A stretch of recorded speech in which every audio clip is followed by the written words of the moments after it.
皆さん、こんにちは。みーさチャンネル、資格ハンター編です。最新の英語ニュースを読み上げますので、英語の試験勉強やスキルアップにご活用ください。Belarusian opposition leader in Washington to meet with U.S. officials. By VOA News. July 18, 2021, 7:58 p.m. Download file. Download audio. Belarusian opposition leader Svetlana Tsikhanouskaya speaks during an interview at VOA headquarters in Washington. In an interview Sunday with Voice of America, Svetlana Tsikhanouskaya, the leader of the Belarusian opposition, said she came to Washington at the invitation of the U.S. State Department for a series of meetings with high-ranking U.S. government officials. She said her focus would be on the worsening human rights situation in Belarus, as well as the escalation of violence by the regime of President Alexander Lukashenko. She would not confirm whether she would be meeting with U.S. President Joe Biden. Since the August 2020 Belarusian presidential elections, Tsikhanouskaya, 38, a candidate, was forced to flee to neighboring Lithuania where she lives with her children. Her husband, who she communicates with in letters, has been in prison for 14 months on charges of violating public order, inciting hatred and plotting mass disturbance, charges he denies. Tsikhanouskaya's discussion with VOA has been edited for clarity. VOA, what are you hoping to accomplish in your discussions with American officials? Svetlana Tsikhanouskaya, we are fighting for the values that are common in the whole world. And I want the U.S. to be champions in this fight. I'm sure that Belarus can be a success story, and the U.S. can be part of this. And this can be Mr. Biden's success story alongside Belarusians. And so, I call on the U.S. to be with us, to on one hand, put pressure on the regime, and on the other, to support civil society.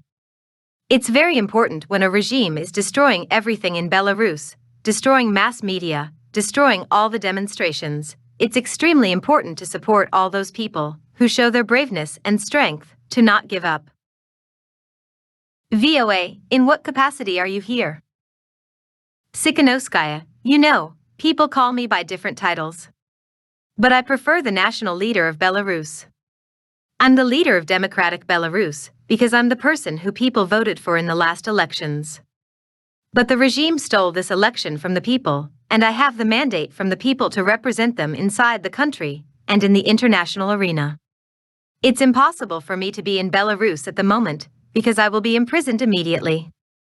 But people gave me this right to be their voice in democratic countries. VOA, how do you see America's role in the world today? Tsikhanouskaya, America is one of the most powerful countries and the most powerful democracies in the world. And, of course, they have to promote democratic values over the world and, together with the other democratic countries, to help countries who are still fighting for these changes. And again, we are coming back to the steps needed, putting pressure on the dictatorship's regime and providing assistance to civil society. And we, of course, we are looking for justice. But these actions should be joined together with the European Union, with the United Kingdom, because when you are joined, when you are united, you are more powerful. VOA, a huge part of this geopolitical equation, and what's going on in Belarus is obviously Russia and Vladimir Putin personally. What needs to happen in your view for Vladimir Putin to drop his support of Belarus President Alexander Lukashenko? Tsikhanouskaya, we understand that Lukashenko and Mr. Putin have a long, it's not friendship, okay, but a long relationship, and they got used to each other. Lukashenko is toxic now for people in Belarus. He's toxic to democratic countries, to the West, and he's becoming too costly for the Kremlin politically and economically. I don't know how we can persuade the Kremlin to support Belarusians. But we welcome Russia as mediators if they can be part of the resolution. We are always sending these messages to Russia that we are not looking for enemies. We are looking for allies. We want to build a transparent relationship with Russia in the future. But we have to talk about Belarus, about our right to choose the president we want. VOA, what was the scariest moment for you in the last year? Tsikhanouskaya, in the election campaign, I got a phone call from an unknown person who told me that we will put you in jail. Your children will be put in orphanage if you don't stop this campaign. I overcame that moment. Then the next one started when the regime started their violence.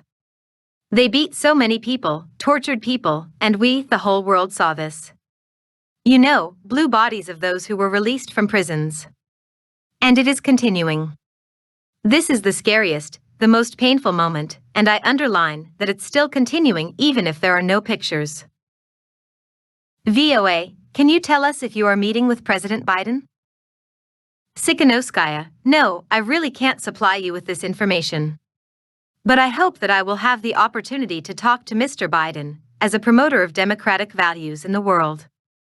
If we meet, I will tell him how the US can help. I know that he's a very warm-hearted person.